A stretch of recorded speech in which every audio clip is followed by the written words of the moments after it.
Hello guys. Ngayon po, ipapakita po namin sa inyo kung paano po kami mag-spray sa aming mga pananim na talong. Papakita po namin sa inyo kung paano. Una po, ayan po. Kung ginagamit tayo pang spray pag pag yung namumunga na yung namumunga at namumulaklak na yung talong po, therapist. Kapag timpla po na ito guys, kasi po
organic.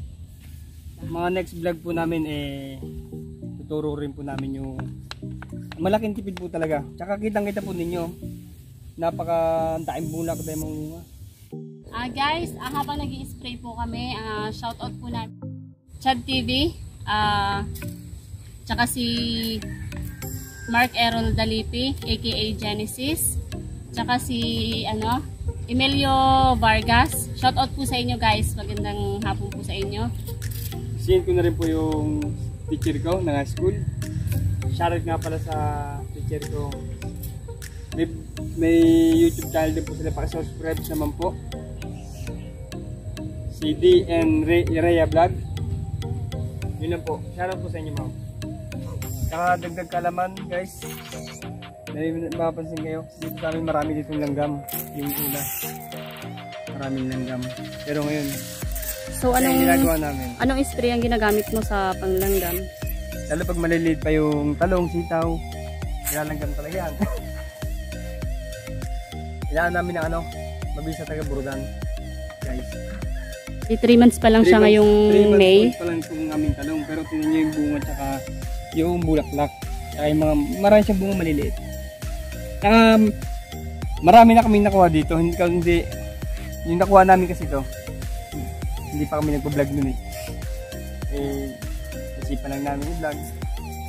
Saka sayang nga eh. Yung nagpetsayan kasi kami nakaraan. Ang dami namin petsay. At pala binili namin. Tsaka may napapansin po kami dito sa ano na to. Pagka po pala ito ay halimbawa po ito. Diba tatlo po siyang magkakatabi tapos yung isa po na nakahiwalay.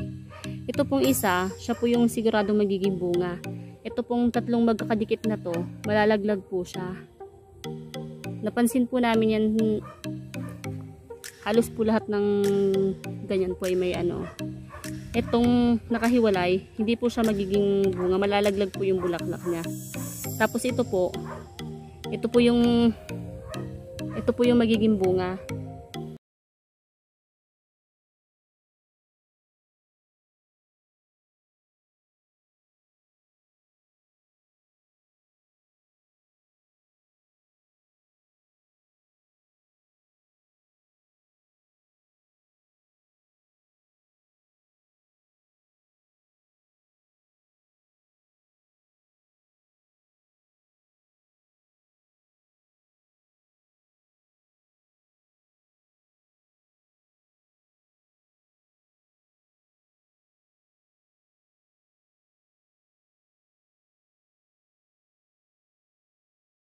Guys, tapos na po kaming mag-spray ngayon. Salamat po sa mga nanood po ng video ko, at kung hindi pa po kayo naka-subscribe, please subscribe din naman po yung channel namin. At pinutin nyo na rin po yung notification bell para lagi po kayong ma-update sa lahat ng videos na i-upload ko. Maraming salamat po.